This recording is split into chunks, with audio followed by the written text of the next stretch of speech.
ప్రియ సోదరీ సోదరులారా, ఈ రోజున మనం అపొస్తలుల కార్యముల గ్రంథానికి ఉపోద్ఘాతం వినబోతున్నాము. అపొస్తలుల కార్యములు అనే ఈ అమూల్య గ్రంథాన్ని 5వ సువార్త అంటారు. లూకా సువార్తకు ఇది కొనసాగింపు. వైద్యుడైన లూకా రచనే అపొస్తలుల కార్యముల గ్రంథం. లూకా ఒక గొప్ప చరిత్రకారుడు. సువార్తలకు పత్రికలకు మధ్య ఈ గ్రంథం వంతెన లాంటిది. అపొస్తలుల కార్యముల గ్రంథమే లేకపోతే అది కొత్త నిబంధనలో గొప్ప వెలితి. మత్తయి సువార్త ముగింపులో యేసు పునరుత్థానం పేర్కొనబడింది. అక్కడి నుండి చరిత్రను అపొస్తలుల కార్యముల గ్రంథం కొనసాగిస్తుంది. మార్కు సువార్తలో యేసు ఆరోహణం పేర్కొనబడింది. ఈ సంఘటన కూడా అపొస్తలుల కార్యముల్లో గ్రంథస్థం చేయబడింది. లూకా సువార్తలో పరిశుద్ధాత్మ వాగ్దానం చెప్పబడింది. ఇది కూడా అపొస్తలుల కార్యములు 1వ అధ్యాయంలో రాసి ఉంది. యోహాను సువార్త ముగింపులో యేసుక్రీస్తు 2వ రాకడను గురించి చెప్పబడింది. అది కూడా అపొస్తలుల కార్యముల్లో రాయబడింది. 4 సువార్తలను కలిపి గరాటీలో పోస్తే అదంతా అపొస్తలుల కార్యములు 1వ అధ్యాయంలోకి వచ్చింది. యేసు ప్రభువు తన శిష్యులకిచ్చిన ఆజ్ఞ, సర్వలోకానికి సువార్త ప్రకటించండి. ఇదే మహాజ్ఞ అపొస్తలుల కార్యముల గ్రంథంలో స్థిరపరచబడింది. పత్రికలు సంఘాలకు రాయబడినవి. అయితే సంఘం ఆవిర్భవించిన వైనం అపొస్తలుల కార్యముల గ్రంథంలో రాయబడింది. సంఘం ఎలా పుట్టింది, ఎలా వృద్ధి చెందింది ఈ గ్రంథంలో చూపబడింది. ఆదికాండంలో ఆదాము హవ్వల సృష్టిలోనే సంఘమును గురించిన దేవుని సంకల్పం ప్రవచనాత్మకంగా గోచరించింది. అపొస్తలుల కార్యముల గ్రంథానికి కీలక వచనం 1వ అధ్యాయం 8వ వచనం. పరిశుద్ధాత్మ మీ మీదికి వచ్చినప్పుడు మీరు శక్తి నొందుతారు గనుక మీరు యెరూషలేములో, యూదయ్య సమరయ్య దేశములందంతటా భూదిగంతాల వరకు నాకు సాక్షులై ఉంటారు. అపొస్తలుల ద్వారా యేసుక్రీస్తు గొప్ప కార్యాలు చేశాడు. మొదటి 7 అధ్యాయాలు యెరూషలేములో, 8 నుండి 12వ అధ్యాయం వరకు యూదయ్య సమరయ్య దేశాలలో, 13 నుండి 28వ అధ్యాయం వరకు భూదిగంతాల మటుకు యేసు తన పరిశుద్ధాత్మ ద్వారా అపొస్తలుల చేత చేయించిన, వారితో తాను చేసిన అద్భుత కార్యాలు అంచెల వారీగా ఈ గ్రంథంలో రాయబడినవి. అపొస్తలుల కార్యముల గ్రంథం ఇంకా ముగియలేదు. ఈ గ్రంథాంతంలో పౌలు ఒక అద్దె ఇంట్లో ఉన్నాడు. రోములో ఉండిపోయాడు. అక్కడ ఈ గ్రంథం ముగిసింది. కాని చరిత్ర ముగియలేదు. అపొస్తలుల కార్యముల గ్రంథం ఇంకా కొనసాగుతూనే ఉంది.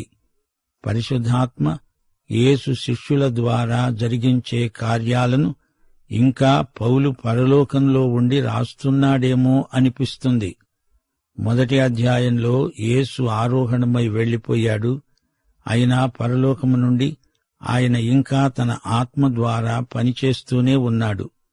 ఈ లోకంలో ఉండగా ఆయన సేవా కేంద్రం కపెర్నహూము. గాని ఇప్పుడు ఆయన ప్రధాన కార్యాలయం పరలోకం. దేవుని కుడిపార్శ్వమున ఆయన ఉన్నాడు.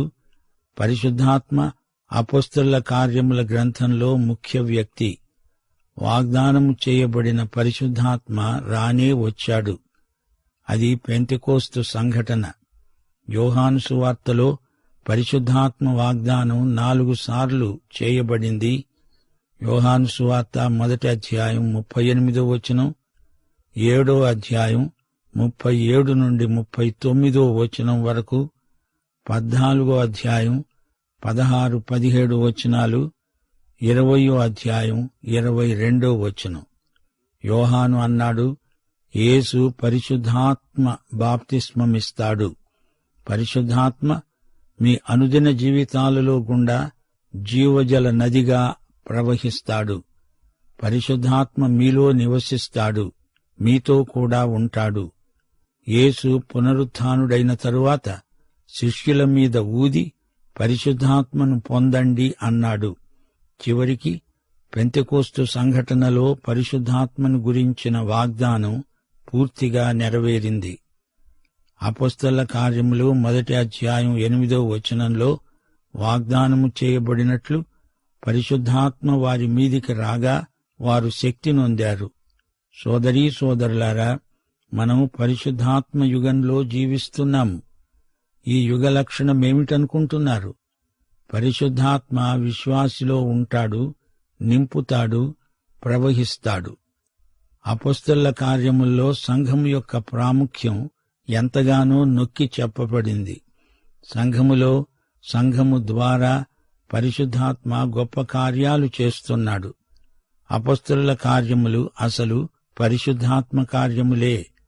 అప్పటి సంఘమును పరిశుద్ధాత్మ నడిపించాడు. గాని ఈ రోజున కొన్ని సంఘాలు పరిశుద్ధాత్మనే నడిపించాలని ఆయనను గురించి సిద్ధాంత రాద్ధాంతాలు చేస్తున్నారు. ఆ రోజుల్లో పరిశుద్ధాత్మ వారిని పొందాడు. ఈ రోజుల్లో పరిశుద్ధాత్మను పొందటమెలాగా అని దానికి కొన్ని వ్యాయామ పద్ధతులు ప్రవేశపెడుతున్నారు. విశ్వాసి ద్వారా పనిచేసేవాడు పరిశుద్ధాత్మే. పరిశుద్ధాత్మ పరిచర్య వల్ల ప్రభువైన యేసుక్రీస్తుకు మహిమ. సంఘం దృశ్యమైనది ఇక్కడ ఉంది, అదృశ్య సంఘం కూడా ఉంది. సంఘం ఒక కొత్త శరీరం, యేసు యొక్క మార్మిక శరీరం. అపొస్తలుల కార్యముల్లోనే సంఘం ఆవిర్భవించింది. ఈ గ్రంథంలోని చరిత్ర యెరూషలేములో మొదలై రోము వరకు కొనసాగింది. ఈ గ్రంథంలో ఎందరో వ్యక్తులు పేర్కొనబడ్డారు. 110 మంది వ్యక్తుల పేర్లు ఇందులో ఉన్నాయి. ప్రథమ శతాబ్దం అంతానికి లోకంలో లక్షల కొలది క్రైస్తవ విశ్వాసులున్నారు. మొదటి 3 శతాబ్దాలలో సంఘం ఎంతో ఎదిగింది, క్షేమాభివృద్ధి చెందింది. కాని ఈ రోజున అభివృద్ధి మందగించింది. ఇలా జరుగుతుందని ప్రభువే చెప్పాడు. అపొస్తలుల కార్యముల గ్రంథంలో యేసు పునరుత్థాన విశిష్టత ఎక్కువగా ప్రస్తావించబడింది. సువార్త ప్రకటనకు పునరుత్థానమే ఆయువు పట్టు కేంద్రం. ఈ రోజున సంఘాలలో మామూలుగా ఈస్టరు వస్తేనే కాని పునరుత్థానం జ్ఞాపకం రాదు. ఆదిమ సంఘంలో వారి కూడికలలో ప్రతిసారి పునరుత్థానాన్ని ఎక్కువగా బోధించేవారు. పెంతెకోస్తునాడు పేతురు ప్రసంగంలోని మూల సత్యం యేసు పునరుత్థానం. యేసు పునరుత్థానుడై పరలోకానికి ఎక్కిపోయి దేవుని కుడిపార్శ్వమందుండి పరిశుద్ధాత్మను పంపాడు. పెంతెకోస్తు సంఘటనకు ఇదే ముఖ్య కారణమని చెప్పాడు. ఈ రోజున ప్రసంగ వేదికలు బోధకుని జ్ఞాన ప్రదర్శనకు కేంద్రములైపోతున్నాయి. కొందరు ప్రవచన పండితులు, మరికొందరు భాషావేత్తలు, ఇంకా కొందరు ప్రసంగ శాస్త్రంలో ఆరితేరిన ఘనాపాఠీలు. ఆదిమ సంఘ దినాలలో పునరుత్థాన సత్యం లేనిదే ప్రసంగమే లేదు. వారికి ప్రతి ఆదివారము ఈస్టరే. ప్రతి ఆరాధన దినమందు యేసు లేచాడు అనే నినాదం తప్పనిసరిగా ధ్వనించేది. మత్తయి సువార్త 27:64 ఆయన మృతులలో నుండి లేచాడు. అపొస్తలుల కార్యముల గ్రంథంలో మొదటి భాగంలో పేతురు కనిపిస్తాడు, ఆ తరువాత పౌలు. ఈ ఇద్దరు అపొస్తలులు చేసింది, చెప్పింది ఈ రోజు వరకు మనం బోధించే సందేశాలు. వైద్యుడైన లూకా వీరిద్దరినీ బాగా ఎరిగినవాడు. లూకా పౌలుతో కలిసి పనిచేసినవాడు. పేతురు, పౌలు, లూకా పలు సందర్భాలలో కలుసుకొని సేవా వివరాలు పంచుకునేవారు అనిపిస్తుంది. అపొస్తలుల కార్యములు అనేకంటే ఆరోహణుడైన మహిమరాజైన యేసుక్రీస్తు కార్యములు అంటే బావుంటుందేమో అని తోస్తుంది. పరిశుద్ధాత్మ కార్యములు అంటే ఇంకా బావుంటుందేమో. అపొస్తలుల ద్వారా పరిశుద్ధాత్మ శక్తి చేత జరిగిన కార్యములే ఈ గ్రంథమంతా నిండి ఉన్నాయి. అపొస్తలుల ద్వారా పరిశుద్ధాత్మ చేత యేసు చేసిన కార్యములెన్నో, ఎన్నెన్నో. అపొస్తలుల కార్యముల గ్రంథంలో మొత్తం 28 అధ్యాయాలున్నాయి. ప్రతి అధ్యాయంలో ఉత్కంఠభరితమైన సన్నివేశమొకటి కన్నులకు కట్టినట్లు వర్ణించబడింది. మొదటి అధ్యాయంలో పరిశుద్ధాత్మ రాకడ కోసమై సిద్ధపాటు, పునరుత్థానుడైన తరువాత 40 రోజులు ప్రభువు తన శిష్యులకు కనపడుతూ వారికెన్నో విషయాలు దేవుని రాజ్యాన్ని గురించి బోధించాడు. ఆ తరువాత ఆరోహణమయ్యాడు. 10 రోజులు శిష్యులు కనిపెట్టారు. పెంతెకోస్తునాడు పరిశుద్ధాత్మ కుమ్మరింపు. 2వ అధ్యాయంలో పేతురు చేసిన ప్రసంగానికి గొప్ప ఫలితం వచ్చింది. 3వ అధ్యాయంలో పేతురు మరో ప్రసంగం చేశాడు. 4వ అధ్యాయంలో 5,000 మంది రక్షించబడ్డారు. సంఘానికి హింసలు మొదలయ్యాయి.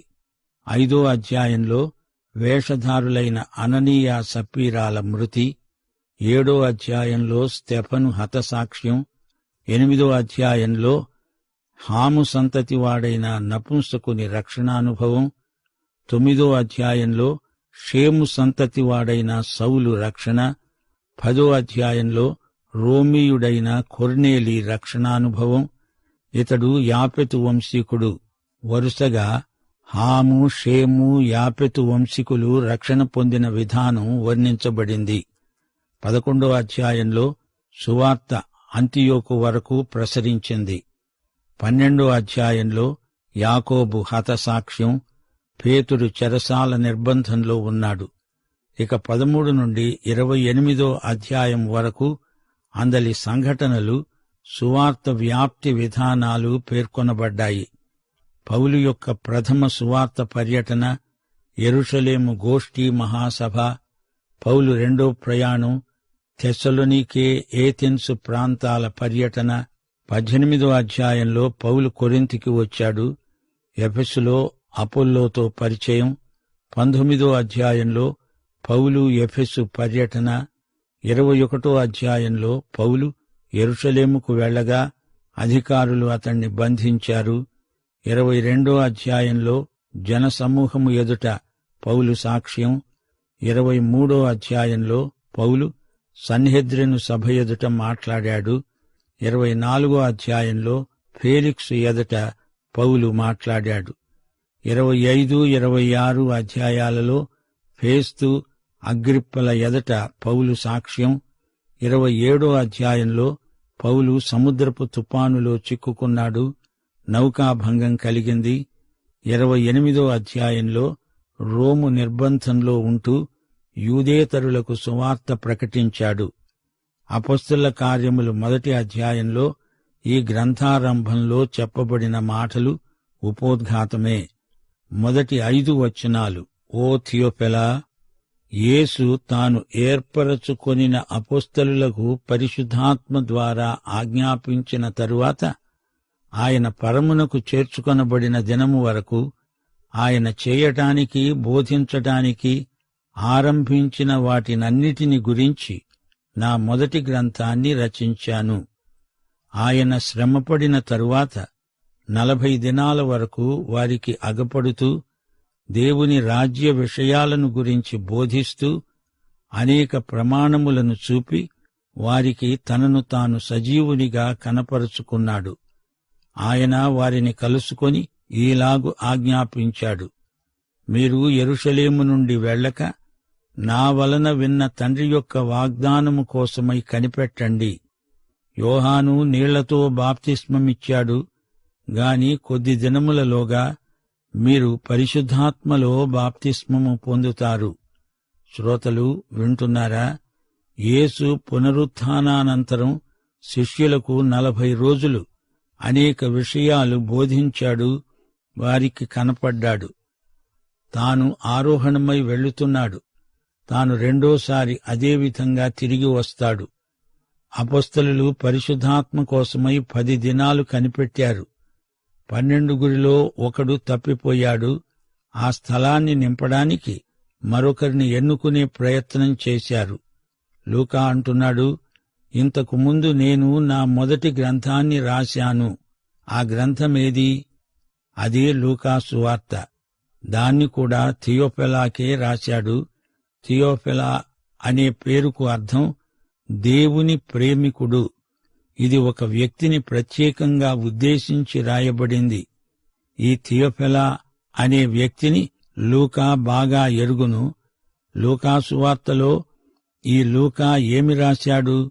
యేసు తాను చేయడానికి, బోధించడానికి మొదలుపెట్టిన వాటినే రాశాడు. ఆ క్రియలు, మాటలు అపొస్తలుల కార్యముల గ్రంథంలో కొనసాగుతాయి. అపొస్తలుల కార్యముల గ్రంథం ఈ రోజు వరకు పొడిగించబడుతూనే ఉంది. యేసు ప్రభువు వచ్చి తన వారిని తీసుకువెళ్లే వరకు అపొస్తలుల కార్యముల గ్రంథంలోని చరిత్ర కొనసాగుతూనే ఉంటుందని పరిశుద్ధాత్మ మనకి రోజున బయలుపరుస్తున్నాడు.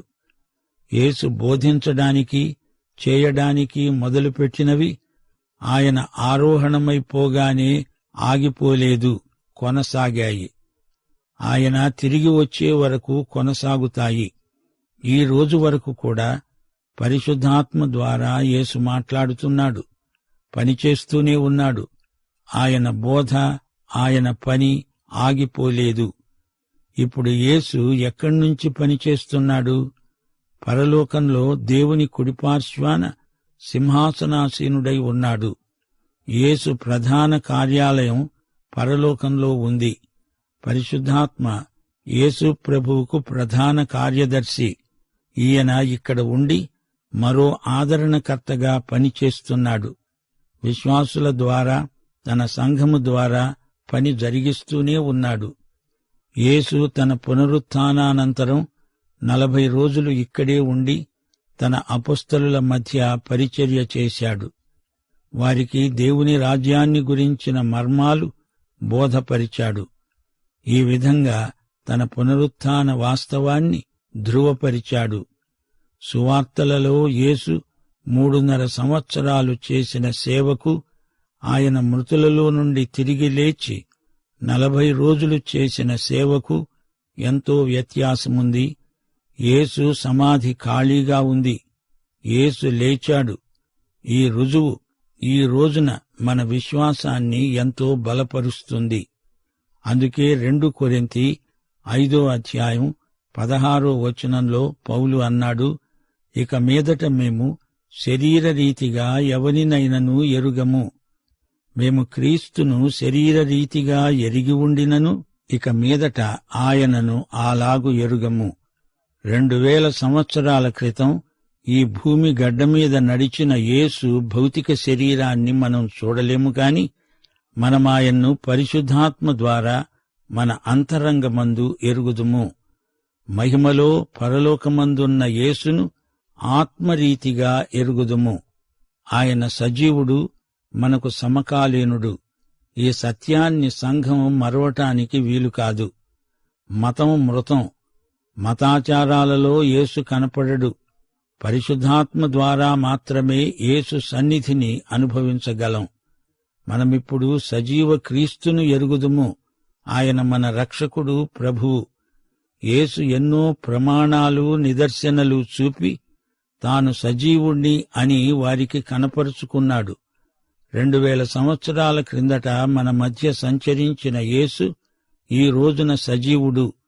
రుజువులెన్ని ఉన్నా అవిశ్వాసి నమ్మడు. అది అతని సమస్య.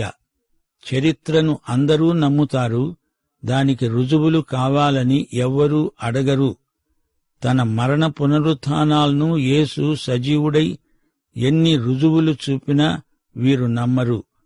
అశోకుడు రాజ్యమేలాడు అంటే నమ్మే సగటు మనిషి యేసు చనిపోయి తిరిగి లేచాడు అంటే నమ్మకపోవడానికి కారణం రుజువులు లేక కాదు, అవిశ్వాసమే అట్టివారి సమస్య. మానవ హృదయంలోనే ఉంది అసలు సమస్య. ఆదాములాగా మానవుడు దేవుని నుండి పారిపోయి ఎక్కడైనా దాక్కుందామని చూస్తున్నాడు. దేవుని వాక్యముంది, అనేక మంది సాక్ష్యాలున్నాయి. మరి ఎందుకని నమ్మరు? తెలుసుకోవాలి అని యథార్థంగా చూచేవారికి దేవుడు జ్ఞానమిస్తున్నాడు. అంతా చెబుతాడు, చూపుతాడు. సోదరీ సోదరులారా, పునరుత్థానాన్ని గురించి మీరు ఏమనుకుంటున్నారు? యోహాను సువార్త 12:32 ప్రభు అన్నాడు, భూమి మీది నుండి పైకి ఎత్తబడిన ఎడల అందరినీ నా వద్దకు ఆకర్షించుకుంటాను. యేసు ఎలా పైకి ఎత్తబడ్డాడంటారు? పైకి ఎత్తబడడము అంటే పునరుత్థానం. ఆయన మృతులలో నుండి పైకి ఎత్తబడ్డాడు. ఆయన మృత్యుంజయుడై లేచాడు అనేది సందేశం. అది లేకపోతే సందేహం. పునరుత్థానుడైన యేసును మనం ప్రకటించకపోతే ప్రజలు ఆకర్షితులు కారు. అపొస్తలుల కార్యముల గ్రంథంలోని ప్రసంగ సందేశాలన్నీ యేసు పునరుత్థాన కేంద్రితమైనవే. అపొస్తలుల కార్యములు 1వ అధ్యాయంలోని మొదటి 4 వచనాలు ఒకే వాక్యం. యేసు తన శిష్యులందరితో కలిసి ఉండగా యేసు వారితో అన్నాడు, మీరు యెరూషలేమును విడిచి వెళ్ళకండి. తండ్రి వాగ్దానమేదో నా నోట విన్నారు గదా, దానికోసం కనిపెట్టుకొని ఉండండి. 4వ వచనం, పెంతెకోస్తు పండగ వరకు వారు కనిపెట్టుకొని ఉండాలి. ఇది ప్రభువిచ్చిన ఆజ్ఞ. పెంతెకోస్తు సంఘటన అపొస్తలుల జీవితాలను కొత్త మలుపు తిప్పింది. మీరు పరిశుద్ధాత్మ బాప్తిస్మం పొందుతారు అని ప్రభువు చెప్పాడు. యోహాను నీటి బాప్తిస్మమిచ్చాడు. నేను పరిశుద్ధాత్మ బాప్తిస్మము మీకిస్తాను అన్నాడు ప్రభు. పరిశుద్ధాత్మ బాప్తిస్మము తండ్రి ఇచ్చిన వాగ్దానం. దీని గురించి యేసు ముందుగానే ప్రస్తావించాడు. నీటి బాప్తిస్మం ప్రభువు వారి ఆజ్ఞ. అది సాక్ష్యార్థమై బహిరంగంగా కనపడే కార్యం. కాని ప్రభువిచ్చింది పరిశుద్ధాత్మ బాప్తిస్మం. అదే పెంతెకోస్తు సంఘటన. అదే అసలైన బాప్తిస్మం. ఈ బాప్తిస్మము నిన్ను యేసుక్రీస్తు శరీరములోకి ప్రవేశపెడుతుంది. విశ్వాసులందరూ కలిసి యేసు శరీరమవుతున్నారు. ఈ శరీరాన్నే సంఘము అని మనము వ్యవహరిస్తాము. అపొస్తల కార్యముల గ్రంథం 2వ అధ్యాయంలో పెంతెకోస్తు సంఘటన ఆత్మ నింపుదల పరాకాష్ఠ. అంతకు ముందు పునరుత్థానుడైన యేసు వారి మీద ఊది పరిశుద్ధాత్మను పొందండి అన్నాడు. అది పెంతెకోస్తు నాడు సంపూర్ణంగా నెరవేరింది. నింపుదల లేనిదే అపొస్తలులు సేవ చెయ్యలేరు. నింపుదలతో పాటు పరిశుద్ధాత్మ యొక్క మిగతా పరిచర్యలన్నీ పూర్తిగా అమలులోకి వచ్చాయి. ఇది అపొస్తలుల కార్యముల గ్రంథం. పాత నిబంధనలో యెహోవా కార్యములున్నాయి. సువార్తల్లో యేసు ప్రభు కార్యములున్నాయి. అపొస్తలుల కార్యములు మొదలుకొని పరిశుద్ధాత్మ కార్యములు అంతా యేసు మహిమే. ప్రియ సోదరుడా, సోదరి, నువ్వు ఈ యేసు ప్రభువును స్వకీయ రక్షకుడుగా ఎరుగుదువా? పాఠం ఇంతటితో సమాప్తం. మన ప్రభువైన యేసుక్రీస్తు వారి దివ్యకృప, తండ్రి అయిన దేవుని పరమ ప్రేమ, పరిశుద్ధాత్మ యొక్క అన్యోన్య సహవాసము, సమాధానము మనకందరికీ సదాకాలము తోడై ఉండునుగాక. ఆమేన్.